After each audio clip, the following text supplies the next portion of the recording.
Bonjour à tous, bienvenue pour ce premier track AppSec de cet après-midi. On m'a demandé, j'ai le plaisir de vous présenter un sujet un peu AppSec dans le sens .NET, ASP.NET. L'agenda on m'a demandé de faire un agenda assez haut niveau, ça ne sera pas très technique. J'ai l'impression qu'on m'a demandé d'orienter un peu chef de projet. Venez seulement. On m'a demandé d'orienter les slides plutôt chef de projet, chef de produit. Je pense que nous avons probablement un des rares chefs de projet, chef de produit ici. Est-ce que des autres participants qui est plutôt orienté technique, si vous pouvez juste lever la main?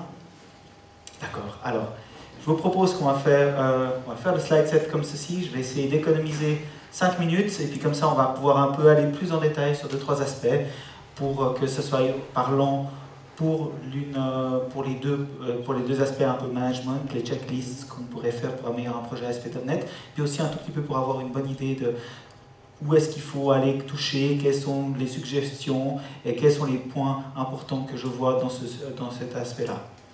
Donc après une brève introduction à .NET, je vais couvrir un peu plus la configuration du tout, les nouvelles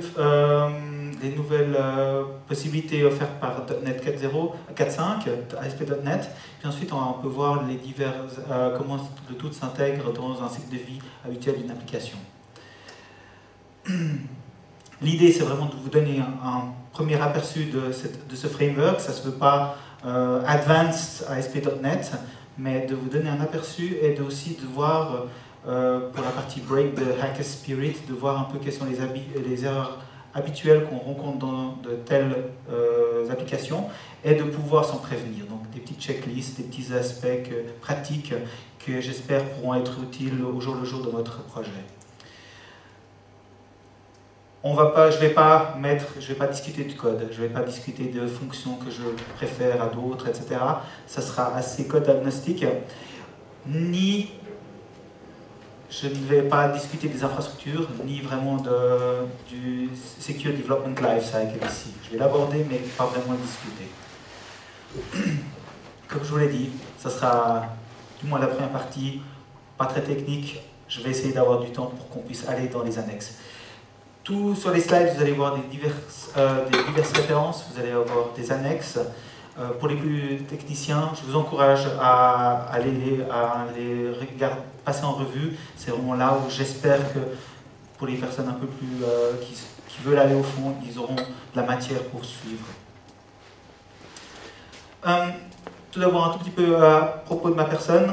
Un Vaudois, pas de ce lac, mais de l'autre lac, qui s'est exilé en Valais pour les études, puis qui est allé voyager à l'autre bout du monde pour travailler, et qui maintenant est du côté de Zurich. Donc j'ai eu la chance de travailler dans pas mal divers instituts financiers, des banques, en tant qu'administrateur système, en tant que développeur, principalement sur des technologies .NET, mais pas seulement.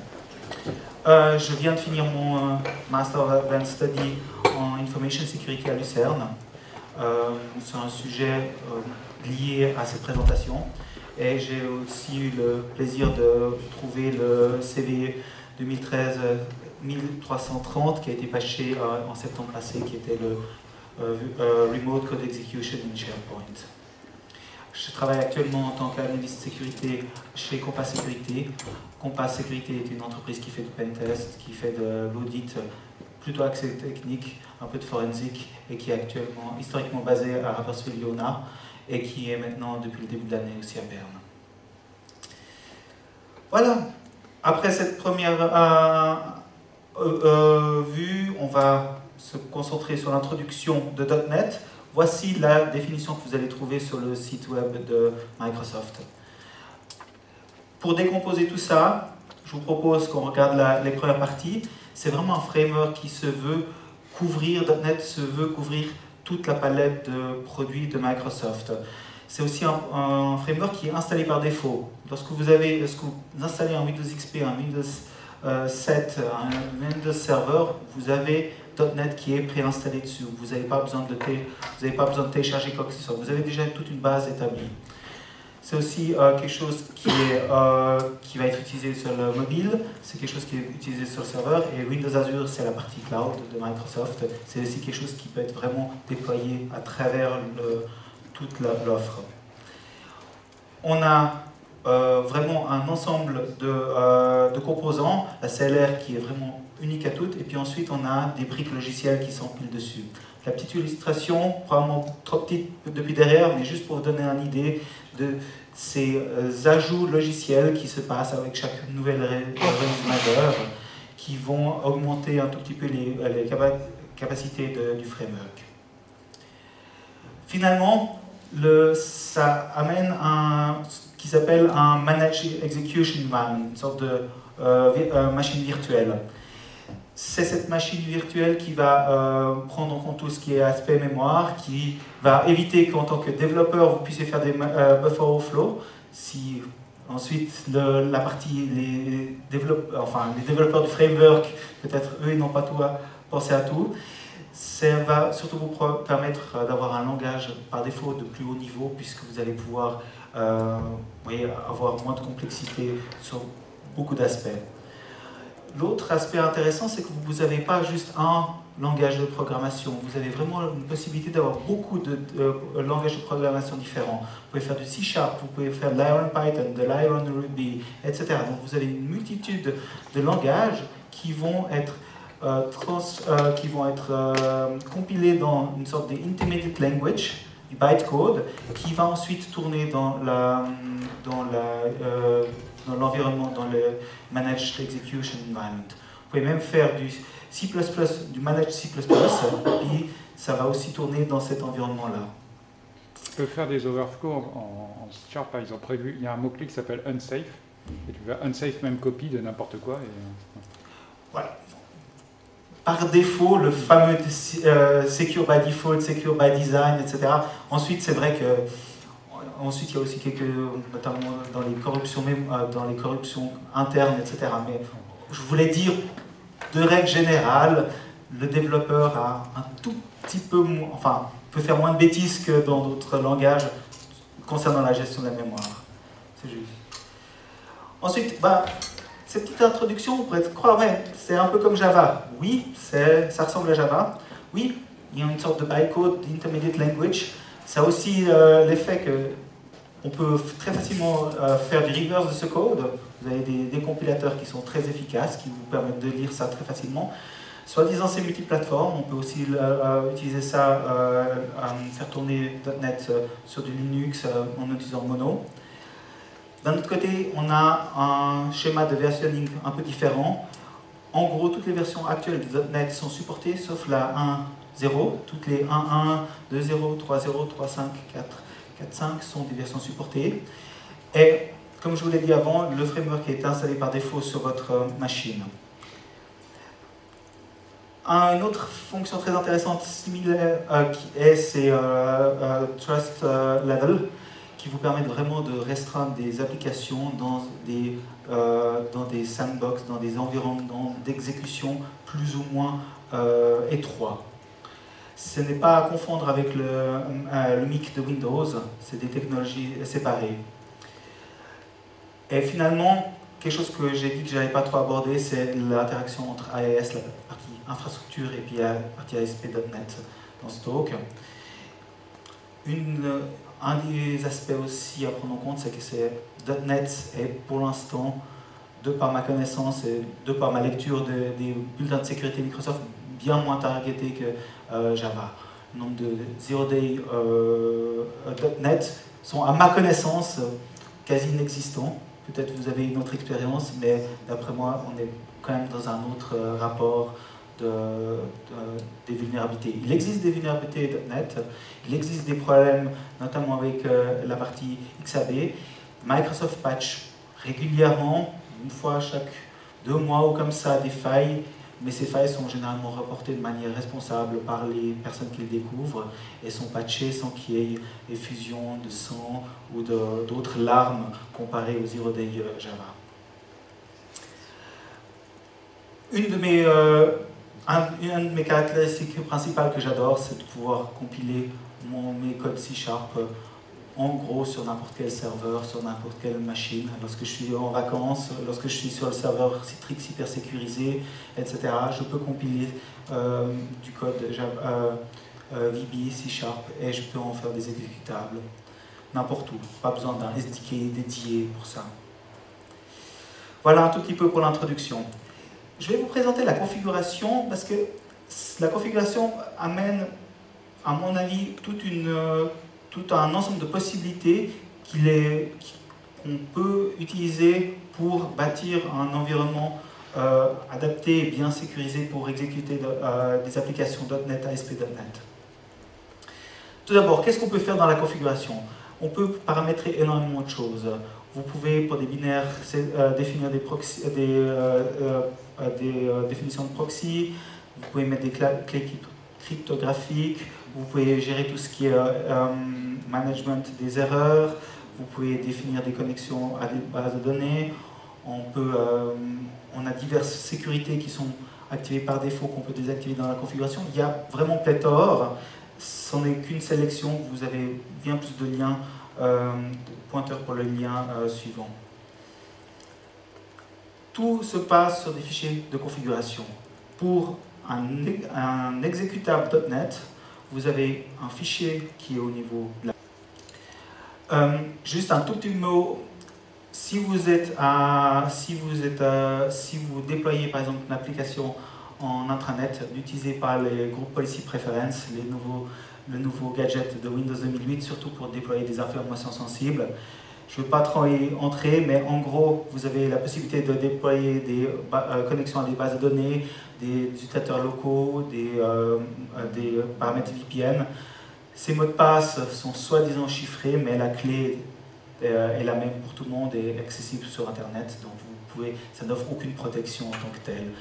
N'utilisez pas ce moyen, n'utilisez pas les groupes policy preference pour paramétrer vos applications que vous déployez en interne. Pour la partie ASP.NET, on a un peu plus de... ASP.NET, c'est la partie web server. Vous avez un peu plus de complexité au niveau de la hiérarchie de configuration. Vous avez toujours quelque chose au niveau serveur. Donc là, vous avez deux fichiers relevant au niveau machine, qui sont machine config et un web config. Ensuite, vous avez un niveau de web site, un niveau de l'application, et puis ensuite, vous pouvez aussi faire dans les divers dossiers dessous. L'idée de ces web configs, c'est très similaire à ce que vous avez avec Apache et les .htaccess. AES, je l'ai quand même mentionné ici, c'est aussi à nouveau le même principe, c'est un fichier de config. C'est tout de l'XML que vous pouvez paramétrer. Une vision schématique, on a vraiment le contexte web, le contexte des exécutables, et on voit que tout en haut, on peut configurer quelque chose au niveau serveur, et puis ensuite, on peut configurer de manière toujours plus granulaire au niveau des applications, qu'elles soient des exécutables ou des applications web. Quelque chose d'intéressant, c'est que cet arbre de configuration peut être verrouillé à n'importe quel endroit. C'est-à-dire que je peux, par exemple, commencer à définir quelque chose d'assez strict au niveau serveur et dire plus aucune configuration n'aura le droit de passer ces mesures. Ou par exemple de dire je vais définir des paramètres de sécurité plus ou moins restrictifs au niveau site web, et puis ensuite les applications qui sont dessous pourront encore les modifier à leur guise si elles le souhaitent.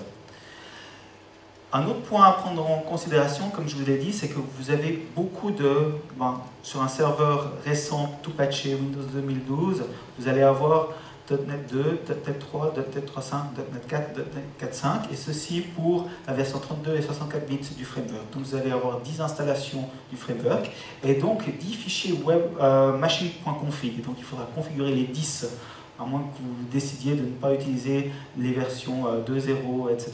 Donc vous avez toutes... C'est pas juste un fichier à éditer, c'en est 10 qu'il faut éditer de manière plus ou moins synchrone à travers le tout pour en profiter. Mais avec un script, ça peut se faire quand même assez facilement et vous arrivez ainsi à vraiment verrouiller un serveur de manière assez complète. Un autre aspect assez intéressant, c'est la possibilité de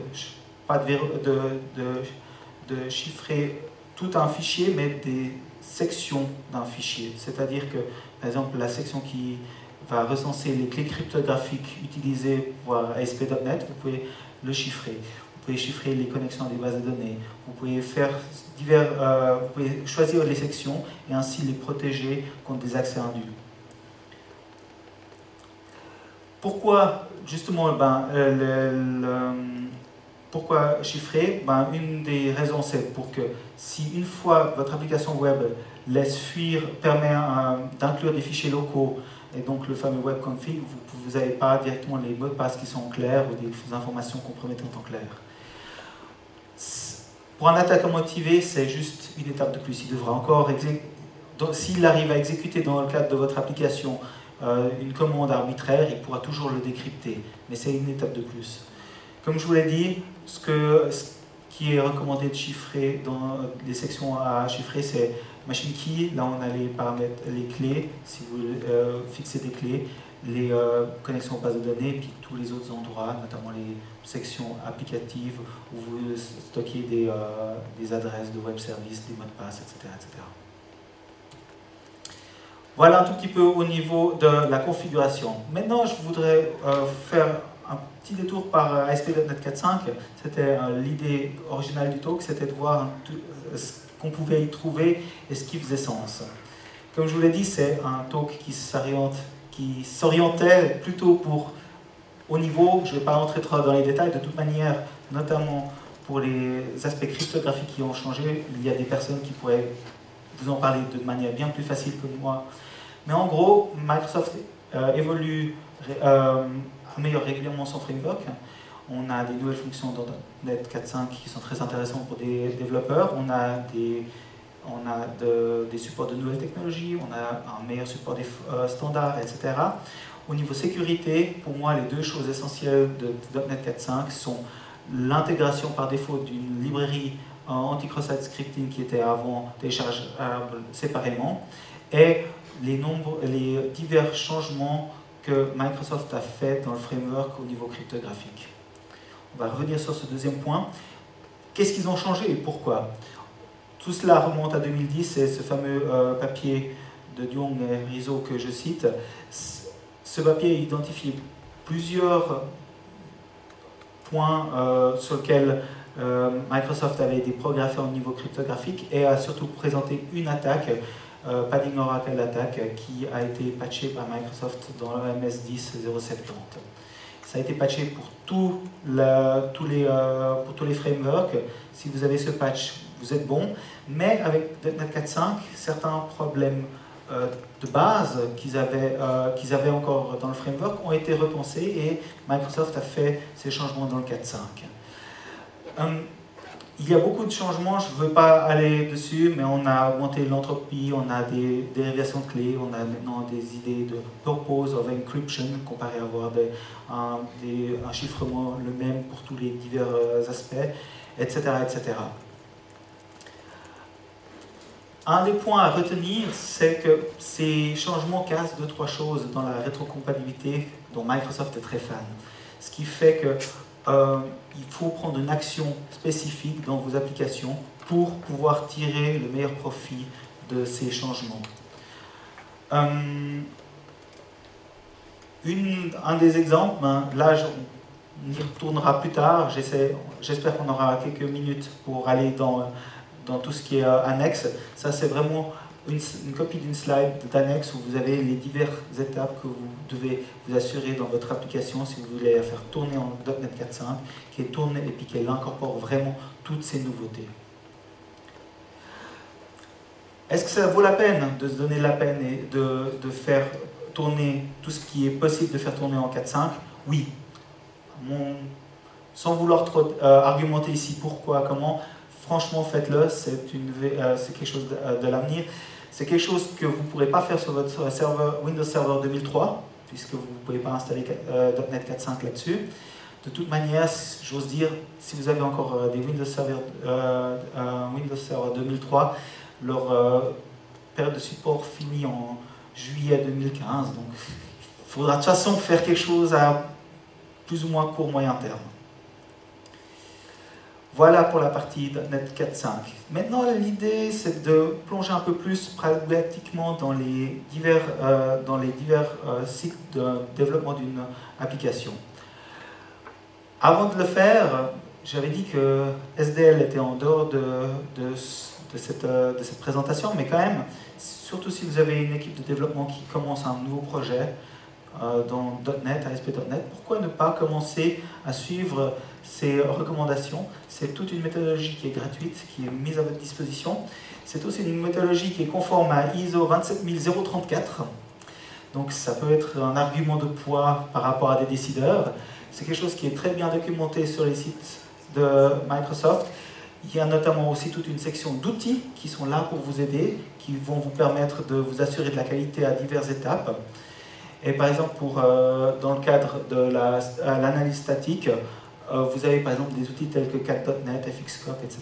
qui sont gratuits, qui sont utilisables. Vous avez des tutoriaux, vous avez plein d'informations très utiles qui peuvent être récoltées gratuitement dans ce sens. Mais revenons-en un peu au point que je vous conseille d'observer si vous êtes maintenant dans une phase de développement d'une application .NET à ASP.NET.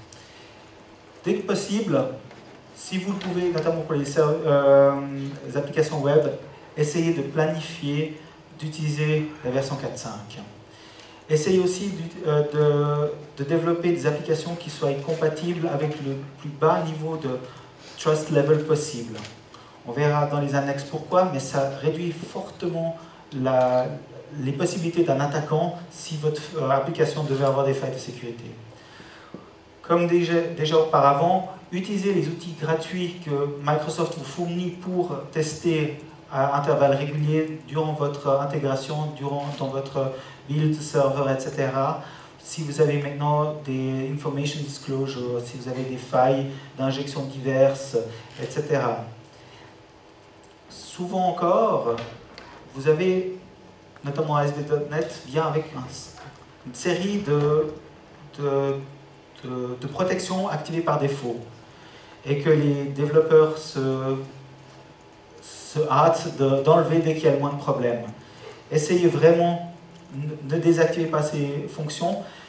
Request Validation n'apporte pas grand chose, mais apporte quand même un petit quelque chose. Le ViewState Mac, il a une raison, ce Mac, laissez-le, etc. Il y a dans l'appendix, il y a à nouveau une liste de divers points que je veillerai vraiment à ne jamais désactiver ou que j'essaierai de limiter, de désactiver. Puis là, quelque chose d'un peu plus générique, vos développeurs doivent être conscients que oui, on essaye de valider, non pas juste dans le client, mais aussi des deux côtés.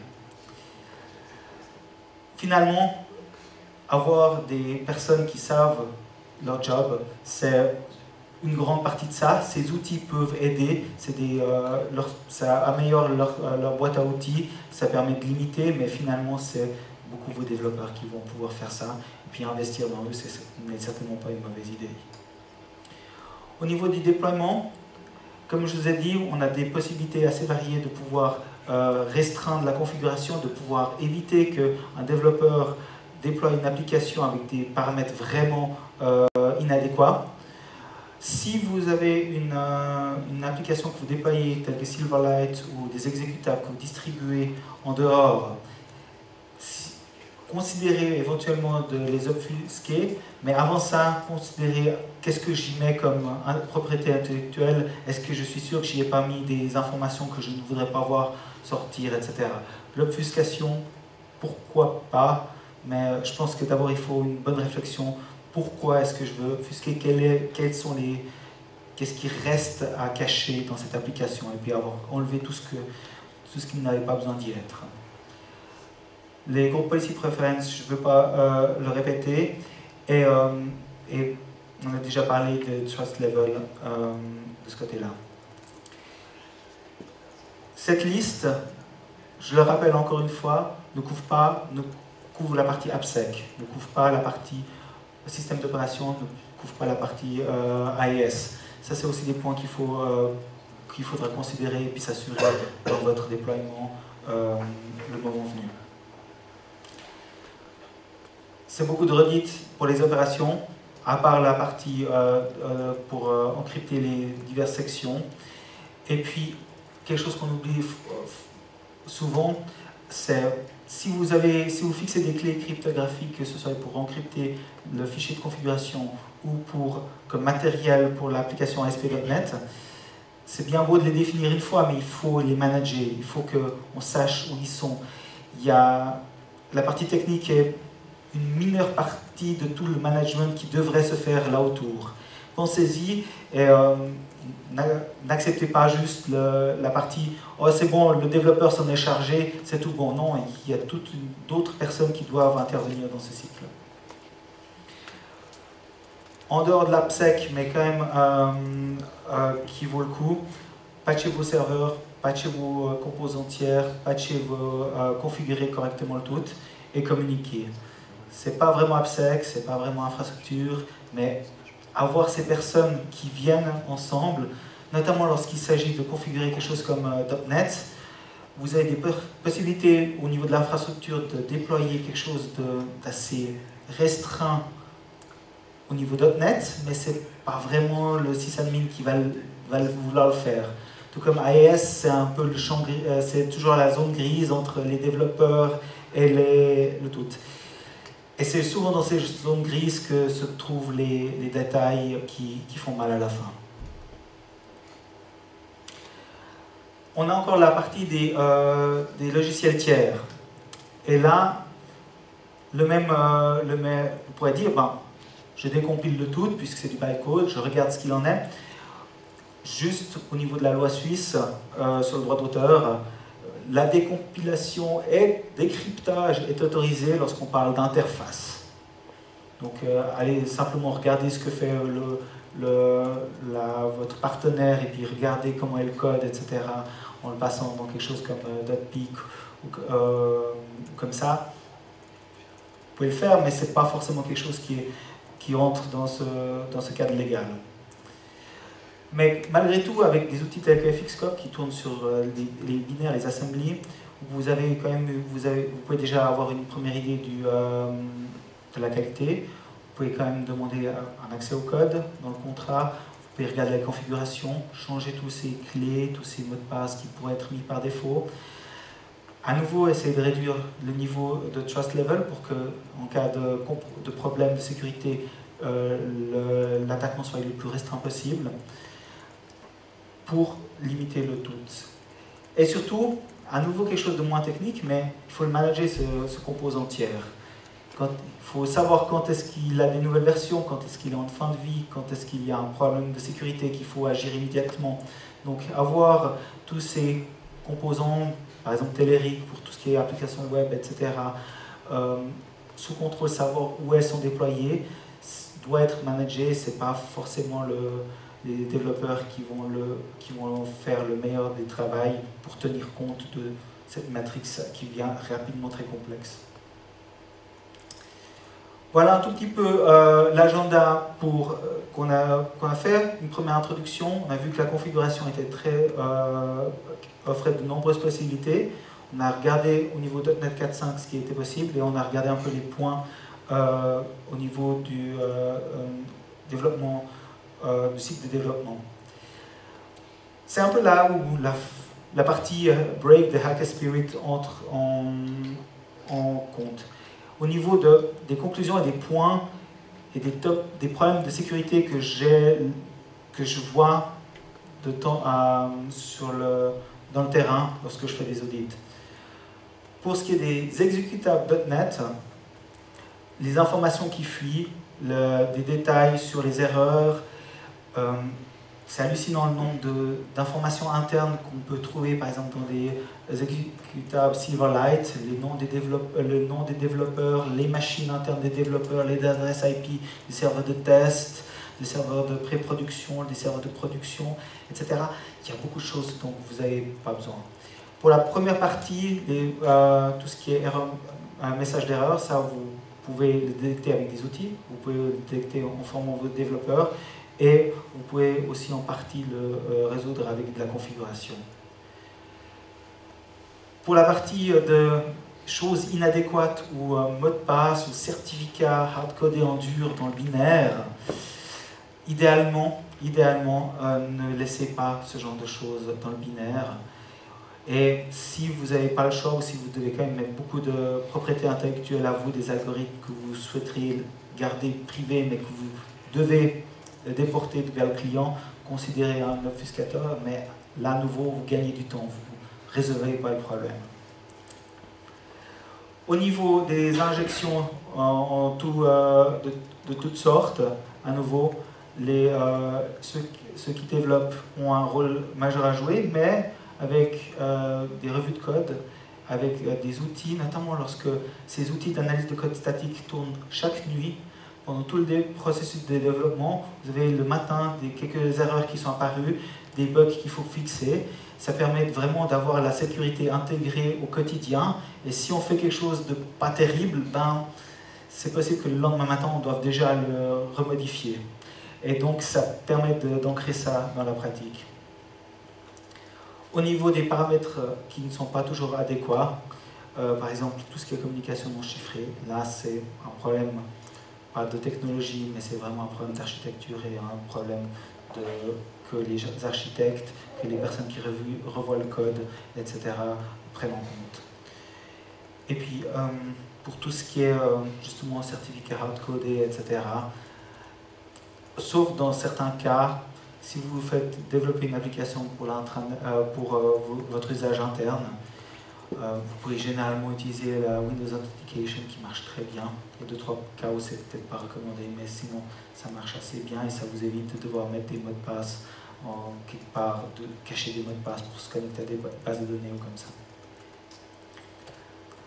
Au niveau ASP.NET, là la liste est légèrement différente, mais pas beaucoup.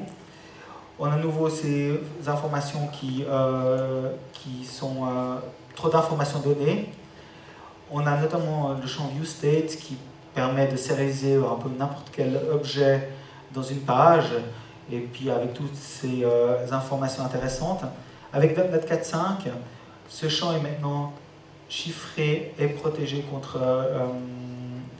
contre la modification par défaut. Vous pouvez aussi activer le chiffrement de ce champ par défaut dans les versions avant .NET 4.5. Les messages d'erreur, on en a discuté ce matin lors de Hacking Lab. Les outils et même les personnes qui attaquent votre site web adorent savoir exactement quelle est la clause SQL qui a fait que votre application s'est crashée. Ce n'est pas une information que vous devez afficher partout, c'est vraiment quelque chose que vous pouvez très facilement désactiver dans la configuration. Là, à nouveau, c'est aussi quelque chose que vous pouvez très facilement capturer avec des outils. Ces outils gratuits, vous n'avez pas besoin d'acheter quelque chose chez un grand éditeur pour des milliers et des milliers. Pour une première entrée, c'est quelque chose qui peut se faire avec des outils gratuits de Microsoft. Ensuite, on a tout ce qui est les applications, la partie des paramètres qui ne sont pas forcément les plus sécurisés. Là, même remède. Vraiment, au niveau de la configuration, on arrive à couvrir ça de manière assez aisée, sans trop de soucis. Chiffrer diverses sections, ça demande un peu plus d'effort, mais c'est vraiment quelque chose qui vaut la peine, surtout si vous pouvez préparer une solution pour un projet, c'est quelque chose qui est facilement réutilisable par la suite. Et finalement, tout ce qui est injection, on l'a déjà souvent dit, mais vos développeurs ont un rôle crucial à jouer et il faut qu'ils soient du moins sensibilisés ou qu'ils sachent ce qu'ils font. La revue de code, qu'elle soit manuelle ou automatique, peut malgré tout aider à ceci. Au niveau conclusion, je ne souhaiterais pas que vous sortiez d'ici et que vous vous dites .NET c'est pas sûr, parce qu'on peut faire plein d'erreurs. Non, je pense honnêtement que c'est quelque chose qui est tout à fait valable, qui Microsoft suit maintenant depuis plus de 10 ans des préceptes de sécurité qui commencent vraiment à faire leurs preuves année après année, leur Secure by Design, Secure by Default, Secure Deployment et la partie communication pour avoir les personnes, pour communiquer avec les personnes et pas juste se croire dans leur tour d'ivoire. C'est quelque chose que votre application peut aussi, dont votre application peut aussi bénéficier. Donc vraiment, si vous avez l'occasion, surtout si vous avez un management qui qui aiment beaucoup ISO, avec cette nouvelle reconnaissance du SDL au niveau ISO, ça peut être un point qui va vous permettre d'avoir un appui et qui va donner un impact à la fin sur la qualité de votre application. Finalement, tous ces aspects-là, c'était vraiment de l'AppSec. Ce n'est qu'une partie, mais je pense que c'est une partie qui est souvent négligée, car c'est la partie où les développeurs qui ont tant d'autres priorités, tant d'autres deadlines, ont parfois le moins de temps à consacrer. Comme je suis un peu en avance, je pense, et qu'on a une salle quand même assez technique, on va plutôt directement passer aux questions. On va regarder un tout petit peu les annexes, qu'on puisse un peu donner 2-3 aspects à ce niveau-là. Tout d'abord, vous avez vu ces diverses références. Là, vous avez toutes les URL qui sont relatives. Donc, si vous souhaitez avoir plus d'informations, allez-y. Là, j'ai quelques slides sur la partie configuration. C'est vraiment un début. Ce n'est pas complet. Mais c'est vraiment, si vous prenez ça et que vous l'appliquez, je pense que vous avez déjà fait un bon début de chemin. Et c'est quelque chose que vous allez pouvoir améliorer par la suite. Considérez toujours que les diverses configurations qu'on va voir, dans la majorité des cas, vous pouvez vraiment l'appliquer au niveau serveur ou au niveau application. Donc, suivons là où sont vos forces et là où sont les compétences dans votre entreprise. Vous allez peut-être vouloir préférer l'un ou l'autre. Si vous avez des développeurs qui ont des configurations très standardisées entre applications, peut-être c'est mieux de le mettre dans l'application plutôt que d'embêter un sysadmin pour mettre quelque chose dans la partie un peu plus infrastructure. Voilà, ça c'est ce que je vous propose de mettre dans la partie, vraiment au niveau serveur, pour tout ce qui est serveur destiné à la production. Tout d'abord, on a une petite commande, celle-là, elle est qu'au niveau serveur. C'est quelque chose qui est très intéressant parce que ça va vous enlever toute une classe d'attaque. On va le voir dans quelques slides. Ensuite, ces 3 paramètres, c'est vraiment le top 3 des misconfigurations habituelles de .NET. Avec ça, vous assurez simplement que votre serveur, par défaut, les développeurs ne devront pas ajouter quelque chose dans la configuration. Par défaut, comme je l'ai dit avant, par défaut, l'environnement Microsoft est relativement secure. Ça, c'est un tout petit peu l'exception qui confirme la règle. Ces 3 paramètres sont quelque chose que vous pourriez forcer par défaut et puis peut-être désactiver par la suite s'il y a des bonnes raisons. Ça, faites au niveau serveur. Ensuite, une liste des configurations que vous ne devriez pas ou pour lesquelles il faut vraiment avoir une très bonne raison de les désactiver. Ça, c'est vraiment plus dans le fichier de configuration. Enable Event Validation and View State Mac. Il n'y a pas de raison de les désactiver. Laissez-les activer.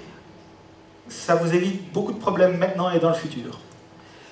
Validate Request, ça c'est le fait que le serveur va regarder si ce qu'il reçoit tout au début de son traitement ressemble à un cross-site scripting. C'est quelque chose qui sert à pas toujours grand-chose, honnêtement, mais c'est quelque chose qui mange pas de pain, et surtout dans la nouvelle version de .NET, vous pouvez traiter ces cas-là de manière beaucoup plus simple, sans devoir simplement désactiver le mécanisme. Donc laissez-le activer, puis utilisez peut-être ces bypass qui sont maintenant offerts dans la nouvelle version pour traiter les cas où vous avez vraiment besoin d'accepter quelque chose d'un peu plus original. Ces 2 paramètres-là sont aussi quelque chose que vous pouvez tuner dans la configuration que je ne vous conseille pas de toucher. Ça, c'est ce qui est par défaut de manière correcte, mais qu'on a tendance à toucher notamment en développement, et puis ensuite ça passe en acceptation, et puis finalement ça atterrit en production. ASP.NET propose pas mal de choses au niveau des traces, de la gestion des erreurs, et de pouvoir compiler des binaires au niveau debug. Ça, vous pouvez, ces 3 problèmes-là, si vous forcez ce fameux deployment retail égale true, même si vos développeurs déploient n'importe quoi dans le fichier, ça ne prendra pas effet. Ce paramètre au niveau machine va vous permettre de ne pas plus avoir ces problèmes-là au niveau application. Et même s'ils ont configuré que les erreurs sont envoyées au client, si votre serveur est configuré de telle manière, ça ne sera pas affiché. Si vous avez la chance de faire une application .NET en ASP.NET 4.5, assurez-vous que vous suivez bien cet opt-in. Vous devez implicitement dire oui, je veux utiliser toutes les fonctions de ASP.NET. C'est comme ça que vous pouvez vérifier ça. Et utiliser un TXSS comme l'encodeur par défaut pour tout ce qui est, validation et encoding au niveau du serveur. Ça, c'est une petite ligne à rajouter aussi dans la configuration. Oui, on va. Finalement, tout ce qui est trust level, je vous ai plusieurs fois dit, essayez de réduire le trust level au minimum. Vous avez plusieurs moyens de le... Vous pouvez le définir dans la configuration, notamment pour une application web. Écrire, par exemple, dans les event logs, etc., ça c'est quelque chose qui peut être restreint en faisant tourner ça en trust. Par défaut, ça full trust.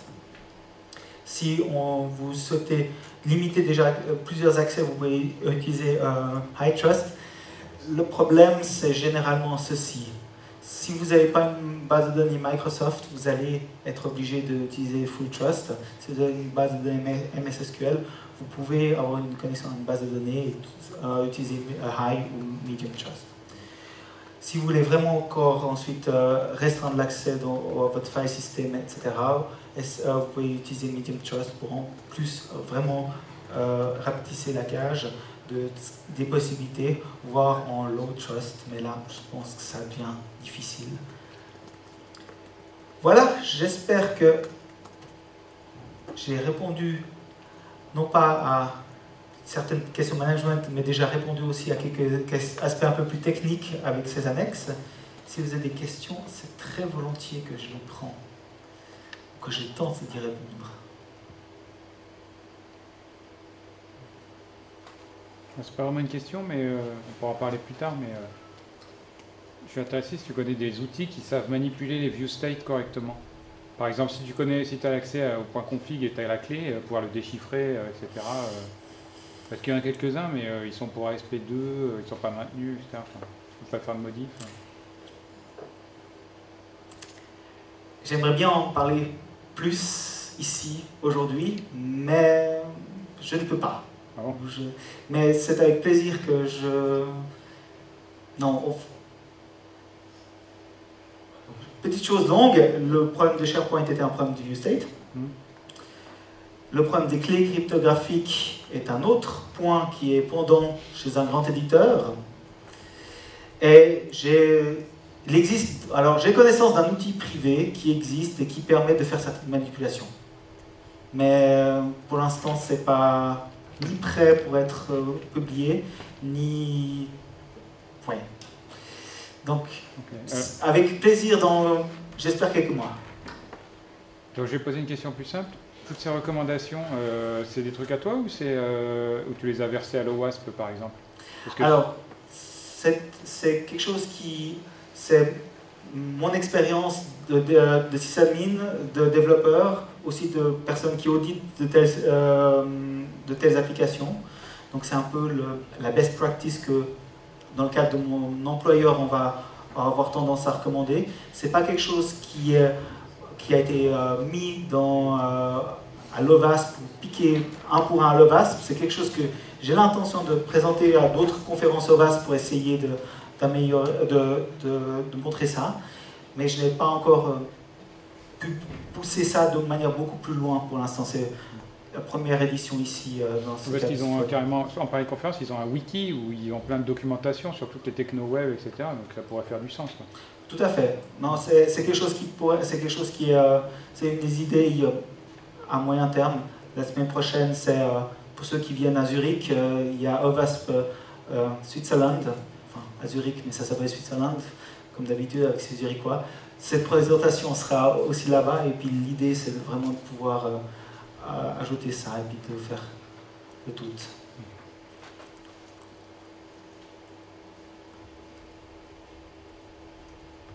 d'autres commentaires?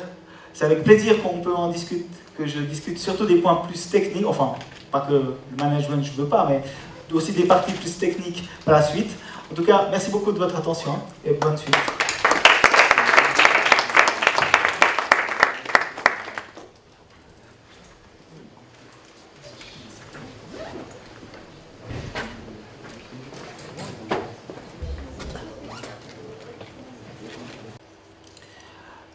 Juste un tout petit mot. Si vous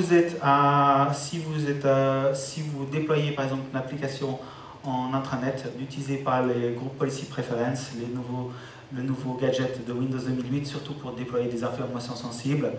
Je ne veux pas trop y entrer, mais en gros, vous avez la possibilité de déployer des connexions à des bases de données, des utilisateurs locaux, des paramètres VPN. Ces mots de passe sont soi-disant chiffrés, mais la clé est la même pour tout le monde et accessible sur Internet, donc ça n'offre aucune protection en tant que telle. N'utilisez pas ce moyen, n'utilisez pas les Group Policy Preference pour paramétrer vos applications que vous déployez en interne. Pour la partie ASP.NET, on a un peu plus de... ASP.NET, c'est la partie web server. Vous avez un peu plus de complexité au niveau de la hiérarchie de configuration. Vous avez toujours quelque chose au niveau serveur. Donc là, vous avez deux fichiers relevant au niveau machine, qui sont machine config et un web config. Ensuite, vous avez un niveau de web site, un niveau de l'application, et puis ensuite, vous pouvez aussi faire dans les divers dossiers dessous. L'idée de ces web configs, c'est très similaire à ce que vous avez avec Apache et les .htaccess. AES, je l'ai quand même mentionné ici, c'est aussi à nouveau le même principe, c'est un fichier de config. C'est tout de l'XML que vous pouvez paramétrer. Une vision schématique, on a vraiment le contexte web, le contexte exécutable, et on voit que tout en haut, on peut configurer quelque chose au niveau serveur, et puis ensuite on peut configurer de manière toujours plus granulaire au niveau des applications, qu'elles soient des exécutables ou des applications web.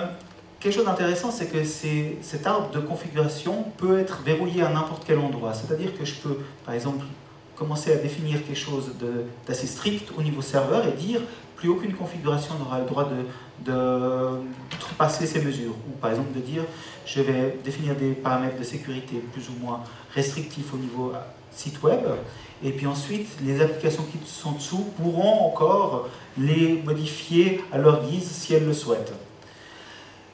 Un autre point à prendre en considération, comme je vous l'ai dit, c'est que vous avez beaucoup sur un serveur récent, tout patché, Windows 2012, vous allez avoir .NET 2, .NET 3, .NET 3.5, .NET 4, .NET 4.5, et ceci pour la version 32 et 64 bits du framework. Donc vous allez avoir 10 installations du framework, et donc 10 fichiers web machine.config. Donc il faudra configurer les 10, à moins que vous décidiez de ne pas utiliser les versions 2.0, etc.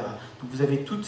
C'est pas juste un fichier à éditer, c'en est 10 qu'il faut éditer de manière plus ou moins synchrone à travers le tout pour en profiter. Mais avec un script, ça peut se faire quand même assez facilement et vous arrivez ainsi à vraiment verrouiller un serveur de manière assez complète. Un autre aspect assez intéressant, c'est la possibilité de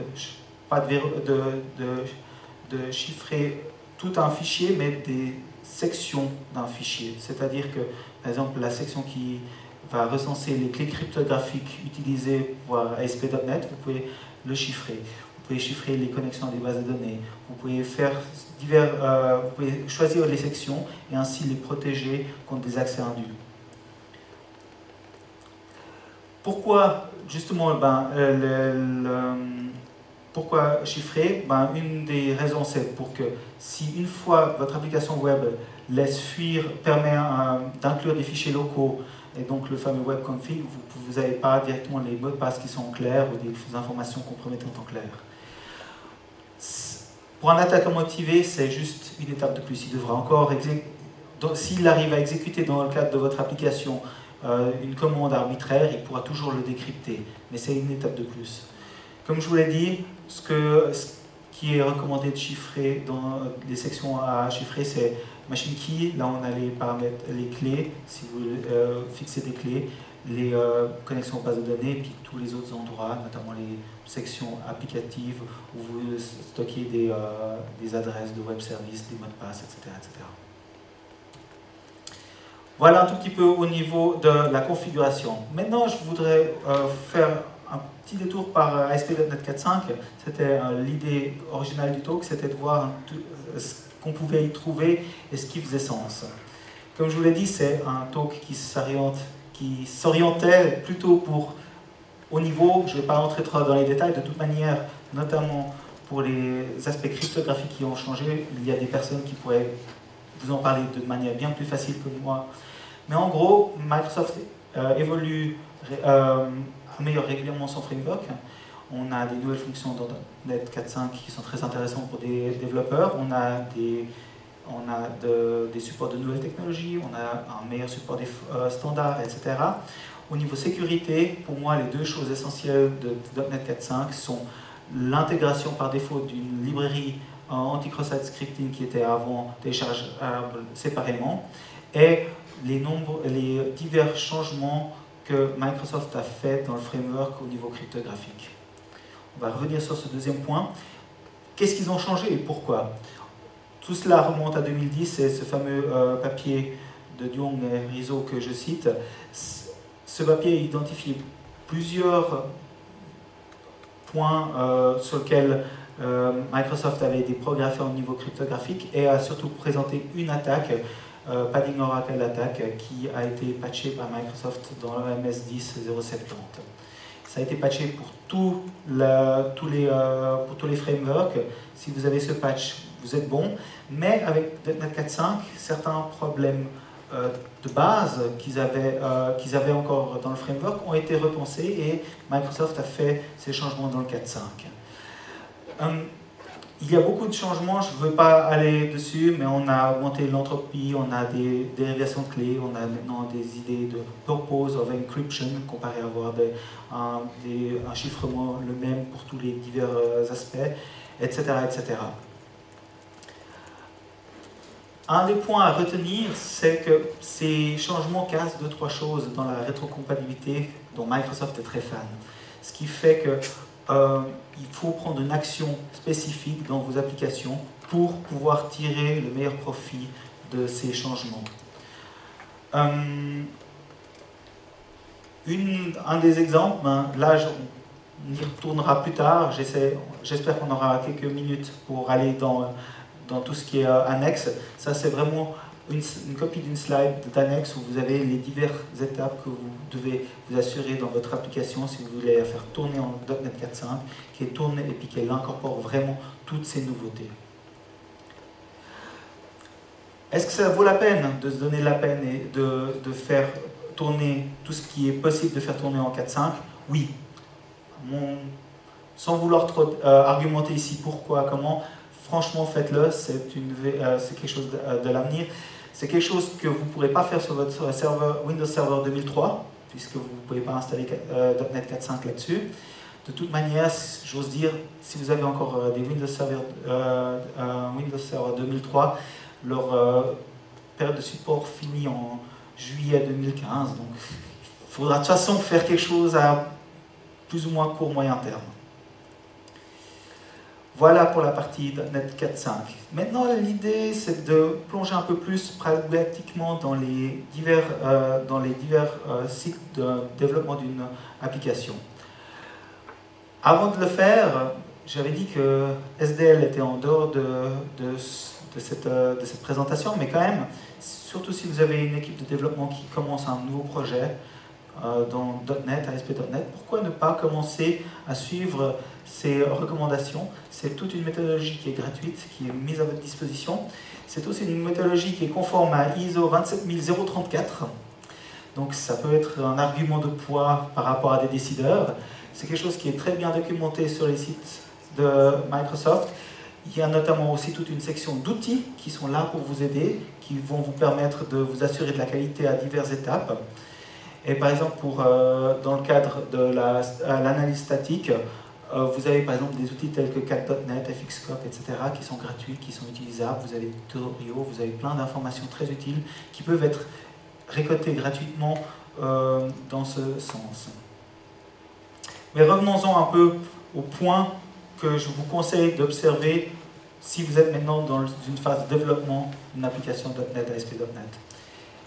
Dès que possible, si vous le pouvez, notamment pour les applications web, essayez de planifier d'utiliser la version 4.5. Essayez aussi de développer des applications qui soient compatibles avec le plus bas niveau de trust level possible. On verra dans les annexes pourquoi, mais ça réduit fortement les possibilités d'un attaquant si votre application devait avoir des failles de sécurité. Comme déjà auparavant, utilisez les outils gratuits que Microsoft vous fournit pour tester à intervalles réguliers durant votre intégration, dans votre build server, etc. Si vous avez maintenant des information disclosure, si vous avez des failles d'injection diverses, etc. Souvent encore, vous avez, notamment ASP.NET, vient avec une série de protections activées par défaut et que les développeurs se hâtent d'enlever dès qu'il y a le moins de problèmes. Essayez vraiment, ne désactivez pas ces fonctions. Request Validation n'apporte pas grand chose, mais apporte quand même un petit quelque chose. Le ViewState Mac, il a une raison, ce Mac, laissez-le, etc.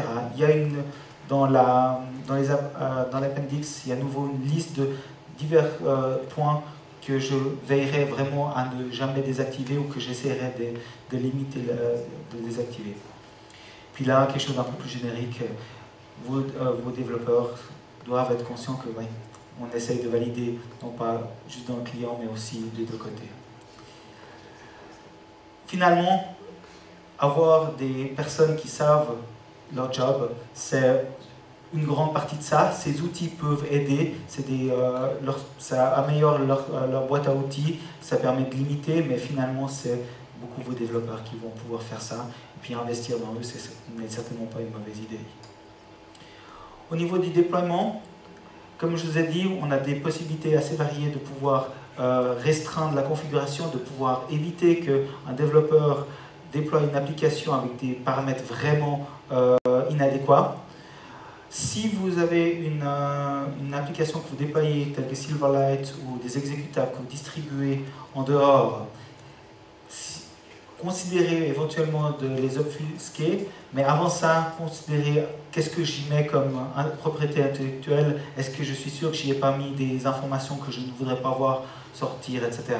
L'obfuscation, pourquoi pas, mais je pense que d'abord il faut une bonne réflexion. Pourquoi est-ce que je veux obfusquer, qu'est-ce qui reste à cacher dans cette application, et puis avoir enlevé tout ce qui n'avait pas besoin d'y être.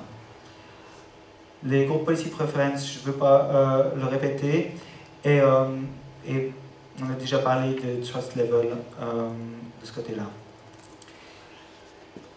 Cette liste, je le rappelle encore une fois, ne couvre la partie AppSec, ne couvre pas la partie système d'opération, ne couvre pas la partie AES. Ça, c'est aussi des points qu'il faudra considérer et puis s'assurer dans votre déploiement le moment venu.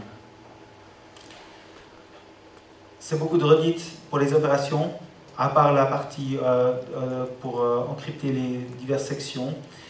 Et puis, quelque chose qu'on oublie souvent, c'est si vous fixez des clés cryptographiques, que ce soit pour encrypter le fichier de configuration ou comme matériel pour l'application ASP.NET, c'est bien beau de les définir une fois, mais il faut les manager, il faut qu'on sache où ils sont. La partie technique est une mineure partie de tout le management qui devrait se faire là autour. Pensez-y et n'acceptez pas juste la partie « oh c'est bon, le développeur s'en est chargé, c'est tout bon ». Non, il y a d'autres personnes qui doivent intervenir dans ce cycle. En dehors de l'AppSec, mais quand même qui vaut le coup, patchez vos serveurs, patchez vos composants tiers, configurez correctement le tout et communiquez. C'est pas vraiment AppSec, c'est pas vraiment infrastructure, mais avoir ces personnes qui viennent ensemble, notamment lorsqu'il s'agit de configurer quelque chose comme .NET, Vous avez des possibilités au niveau de l'infrastructure de déployer quelque chose d'assez restreint au niveau .NET, mais ce n'est pas vraiment le sysadmin qui va vouloir le faire. Tout comme IIS, c'est un peu le champ, c'est toujours la zone grise entre les développeurs et le tout. Et c'est souvent dans ces zones grises que se trouvent les détails qui font mal à la fin.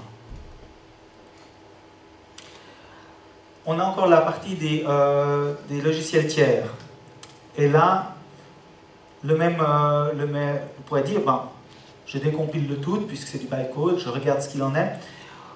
Juste au niveau de la loi suisse sur le droit d'auteur, la décompilation et décryptage est autorisé lorsqu'on parle d'interface.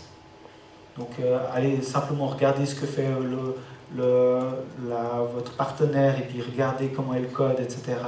en le passant dans quelque chose comme .peak ou comme ça. Vous pouvez le faire, mais ce n'est pas forcément quelque chose qui entre dans ce cadre légal. Mais malgré tout, avec des outils tels que FXCOP qui tournent sur les binaires, les assemblies, vous pouvez déjà avoir une première idée de la qualité. Vous pouvez quand même demander un accès au code dans le contrat. Vous pouvez regarder la configuration, changer tous ces clés, tous ces mots de passe qui pourraient être mis par défaut. À nouveau, essayer de réduire le niveau de trust level pour que, en cas de problème de sécurité, l'attaquement soit le plus restreint possible, pour limiter le tout. Et surtout, à nouveau quelque chose de moins technique, mais il faut le manager ce composant tiers. Il faut savoir quand est-ce qu'il a des nouvelles versions, quand est-ce qu'il est en fin de vie, quand est-ce qu'il y a un problème de sécurité qu'il faut agir immédiatement. Donc avoir tous ces composants, par exemple Telerik pour tout ce qui est application web, etc., sous contrôle, savoir où elles sont déployées, doit être managé. Ce n'est pas forcément les développeurs qui vont faire le meilleur des travaux pour tenir compte de cette matrix qui devient rapidement très complexe. Voilà un tout petit peu l'agenda qu'on a fait, une première introduction. On a vu que la configuration était offrait de nombreuses possibilités. On a regardé au niveau .NET 4.5 ce qui était possible et on a regardé un peu les points au niveau du développement, du cycle de développement. C'est un peu là où la partie break de Hacker Spirit entre en compte. Au niveau des conclusions et des points et des problèmes de sécurité que je vois dans le terrain lorsque je fais des audits. Pour ce qui est des exécutables .NET, les informations qui fuient, des détails sur les erreurs, c'est hallucinant le nombre d'informations internes qu'on peut trouver par exemple dans des exécutables Silverlight, le nom des développeurs, les machines internes des développeurs, les adresses IP, les serveurs de test, les serveurs de pré-production, les serveurs de production, etc. Il y a beaucoup de choses dont vous n'avez pas besoin. Pour la première partie, tout ce qui est un message d'erreur, ça vous pouvez le détecter avec des outils, vous pouvez le détecter en formant vos développeurs et vous pouvez aussi en partie le résoudre avec de la configuration. Pour la partie de choses inadéquates ou mot de passe ou certificat hardcodé en dur dans le binaire, idéalement, ne laissez pas ce genre de choses dans le binaire. Et si vous n'avez pas le choix ou si vous devez quand même mettre beaucoup de propriété intellectuelle à vous, des algorithmes que vous souhaiteriez garder privés mais que vous devez déporter vers le client, considérez un obfuscateur, mais là, à nouveau, vous gagnez du temps, vous ne résolvez pas le problème. Au niveau des injections de toutes sortes, à nouveau, ceux qui développent ont un rôle majeur à jouer, mais avec des revues de code, avec des outils, notamment lorsque ces outils d'analyse de code statique tournent chaque nuit, pendant tout le processus de développement, vous avez le matin quelques erreurs qui sont apparues, des bugs qu'il faut fixer. Ça permet vraiment d'avoir la sécurité intégrée au quotidien. Et si on fait quelque chose de pas terrible, ben, c'est possible que le lendemain matin, on doive déjà le remodifier. Et donc, ça permet d'ancrer ça dans la pratique. Au niveau des paramètres qui ne sont pas toujours adéquats, par exemple tout ce qui est communication non chiffrée, là c'est un problème pas de technologie, mais c'est vraiment un problème d'architecture et un problème que les architectes, que les personnes qui revoient le code, etc. prennent en compte. Et puis pour tout ce qui est justement certificat hard-codé, etc., sauf dans certains cas, si vous faites développer une application pour votre usage interne, vous pourrez généralement utiliser la Windows Authentication qui marche très bien. Il y a 2-3 cas où c'est peut-être pas recommandé, mais sinon ça marche assez bien et ça vous évite de devoir mettre des mots de passe quelque part, de cacher des mots de passe pour se connecter à des bases de données ou comme ça. Au niveau ASP.NET, là la liste est légèrement différente, mais pas beaucoup. On a à nouveau ces informations qui sont trop d'informations données. On a notamment le champ ViewState qui permet de sérialiser un peu n'importe quel objet dans une page, et puis avec toutes ces informations intéressantes. Avec .NET 4.5, ce champ est maintenant chiffré et protégé contre la modification par défaut. Vous pouvez aussi activer le chiffrement de ce champ par défaut dans les versions avant .NET 4.5. Les messages d'erreur, on en a discuté ce matin lors de Hacking Lab.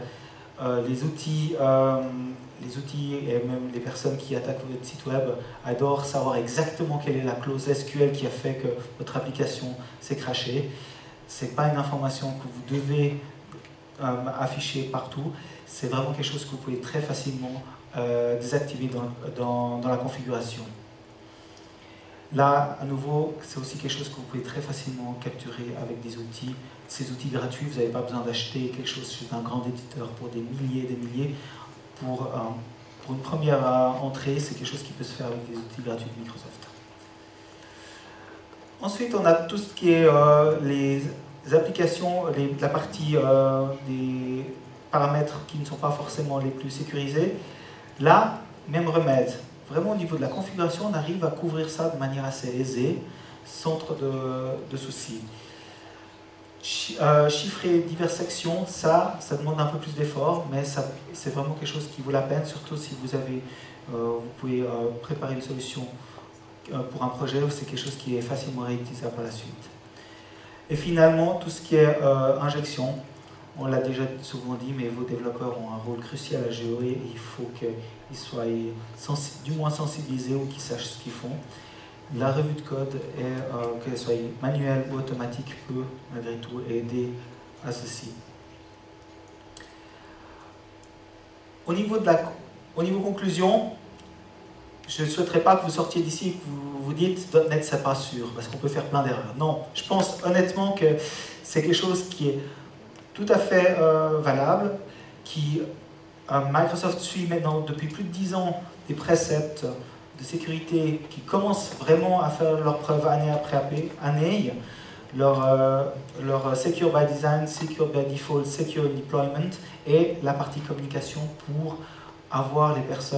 pour communiquer avec les personnes et pas juste se croire dans leur tour d'ivoire.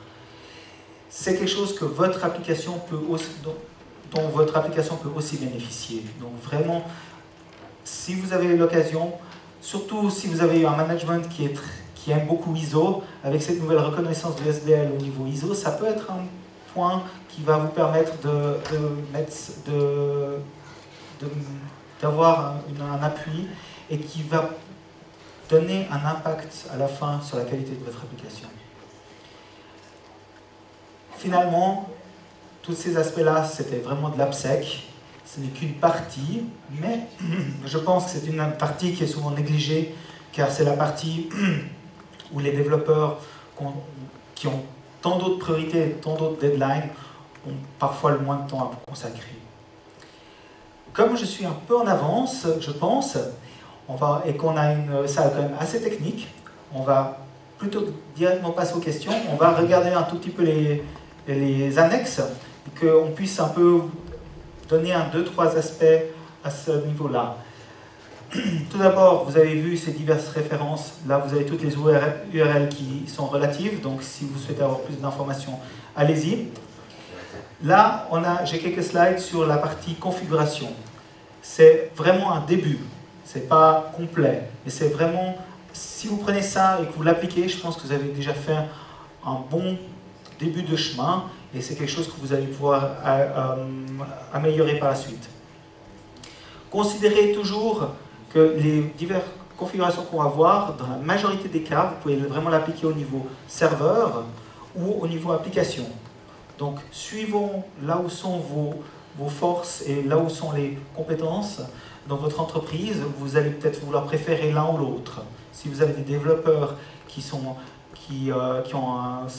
des configurations très standardisées entre applications, peut-être c'est mieux de le mettre dans l'application plutôt que d'embêter un sysadmin pour mettre quelque chose dans la partie un peu plus infrastructure.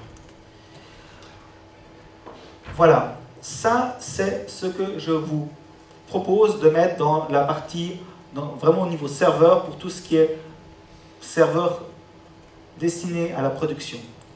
Tout d'abord, on a une petite commande, celle-là, elle est qu'au niveau serveur. C'est quelque chose qui est très intéressant parce que ça va vous enlever toute une classe d'attaque. On va le voir dans quelques slides. Ensuite, ces trois paramètres, c'est vraiment le top 3 des misconfigurations habituelles de .NET. Avec ça, vous assurez simplement que votre serveur, par défaut, les développeurs ne devront pas ajouter quelque chose dans la configuration. Par défaut, comme je l'ai dit avant, par défaut, l'environnement Microsoft est relativement secure. Ça, c'est un tout petit peu l'exception qui confirme la règle. Ces trois paramètres sont quelque chose que vous pourriez forcer par défaut et puis peut-être désactiver par la suite si il y a des bonnes raisons. Ça, faites au niveau serveur. Ensuite, une liste des configurations que vous ne devriez pas ou pour lesquelles il faut vraiment avoir une très bonne raison de les désactiver. Ça, c'est vraiment plus dans le fichier de configuration. Enable Event Validation and View State Mac. Il n'y a pas de raison de les désactiver. Laissez-les activer. Ça vous évite beaucoup de problèmes maintenant et dans le futur. Validate Request, ça c'est le fait que le serveur va regarder si ce qu'il reçoit tout au début de son traitement ressemble à un cross-site scripting. C'est quelque chose qui sert à pas toujours grand-chose, honnêtement, mais c'est quelque chose qui mange pas de pain, et surtout dans la nouvelle version de .NET, vous pouvez traiter ces cas-là de manière beaucoup plus simple, sans devoir simplement désactiver le mécanisme. Donc laissez-le activer, puis utilisez peut-être ces bypass qui sont maintenant offerts dans la nouvelle version pour traiter les cas où vous avez vraiment besoin d'accepter quelque chose d'un peu plus original. Ces deux paramètres-là sont aussi quelque chose que vous pouvez tuner dans la configuration, que je ne vous conseille pas de toucher. Ça, c'est ce qui est par défaut de manière correcte, mais qu'on a tendance à toucher notamment en développement, et puis ensuite ça passe en acceptation, et puis finalement ça atterrit en production. ASP.NET propose pas mal de choses au niveau des traces, de la gestion des erreurs, et de pouvoir compiler des binaires au niveau debug. Ça, vous pouvez, ces trois problèmes-là, si vous forcez ce fameux deployment retail égale true, même si vos développeurs déploient n'importe quoi dans le fichier, ça ne prendra pas effet. Ce paramètre au niveau machine va vous permettre de ne pas plus avoir ces problèmes-là au niveau application. Et même s'ils ont configuré que les erreurs sont envoyées au client, si votre serveur est configuré de telle manière, ça ne sera pas affiché. Si vous avez la chance de faire une application .NET en ASP.NET 4.5, assurez-vous que vous suivez bien cet opt-in. Vous devez implicitement dire oui, je veux utiliser toutes les fonctions de ASP.NET. C'est comme ça que vous pouvez vérifier ça. Et utilisez un TXSS comme l'encodeur par défaut pour tout ce qui est validation et encoding au niveau du serveur. Ça, c'est une petite ligne à rajouter aussi dans la configuration. Oui, on va. Finalement, tout ce qui est trust level, je vous ai plusieurs fois dit, essayez de réduire le trust level au minimum. Vous avez plusieurs moyens de le... vous pouvez le définir dans la configuration, notamment pour une application web. Écrire, par exemple, dans les event logs, etc., ça c'est quelque chose qui peut être restreint en faisant tourner ça en trust. Par défaut, ça full trust. Si vous souhaitez limiter déjà plusieurs accès, vous pouvez utiliser high trust. Le problème, c'est généralement ceci. Si vous n'avez pas une base de données Microsoft, vous allez être obligé d'utiliser full trust. Si vous avez une base de données MS SQL, vous pouvez avoir une connexion à une base de données et utiliser high ou medium trust. Si vous voulez vraiment encore ensuite restreindre l'accès à votre file system, etc., vous pouvez utiliser medium trust pour en plus vraiment rapetisser la cage des possibilités, voire en low trust, mais là je pense que ça devient difficile. Voilà, j'espère que j'ai répondu non pas à certaines questions management, mais déjà répondu aussi à quelques aspects un peu plus techniques avec ces annexes. Si vous avez des questions, c'est très volontiers que je les prends, que je tente d'y répondre. C'est pas vraiment une question, mais on pourra parler plus tard, mais je suis intéressé si tu connais des outils qui savent manipuler les view state correctement. Par exemple, si tu as l'accès au point config et tu as la clé, pouvoir le déchiffrer, etc. Parce qu'il y en a quelques-uns, mais ils sont pour ASP2, ils ne sont pas maintenus, etc. Enfin, il faut pas faire de modif. J'aimerais bien en parler plus ici, aujourd'hui, mais je ne peux pas. Ah bon? Mais c'est avec plaisir que je... Non, petite chose longue, le problème de SharePoint était un problème de ViewState. Le problème des clés cryptographiques est un autre point qui est pendant chez un grand éditeur. Et j'ai connaissance d'un outil privé qui existe et qui permet de faire cette manipulation. Mais pour l'instant, c'est pas ni prêt pour être publié, ni... Ouais. Donc, avec plaisir dans, j'espère, quelques mois. Donc, je vais poser une question plus simple. Toutes ces recommandations, c'est des trucs à toi ou c'est où tu les as versées à l'OWASP, par exemple? Alors, c'est quelque chose qui... C'est mon expérience de sysadmin, de développeur, aussi de personnes qui auditent de telles applications. Donc c'est un peu la best practice que, dans le cadre de mon employeur, on va avoir tendance à recommander. C'est pas quelque chose qui a été mis à l'OWASP, ou piqué un pour un à l'OWASP. C'est quelque chose que j'ai l'intention de présenter à d'autres conférences OWASP pour essayer de montrer ça, mais je n'ai pas encore pu pousser ça de manière beaucoup plus loin pour l'instant. C'est la première édition ici dans ce Parce qu'ils ont carrément, en pareille conférence, ils ont un wiki où ils ont plein de documentation sur toutes les techno web, etc. Donc ça pourrait faire du sens, quoi. Tout à fait. Non, c'est quelque chose qui pourrait, c'est quelque chose qui c'est des idées à moyen terme. La semaine prochaine, c'est pour ceux qui viennent à Zurich, il y a OWASP Switzerland. À Zurich, mais ça s'appelle Switzerland, comme d'habitude avec ces Zurichois. Cette présentation sera aussi là-bas, et puis l'idée c'est vraiment de pouvoir ajouter ça et puis de faire le tout.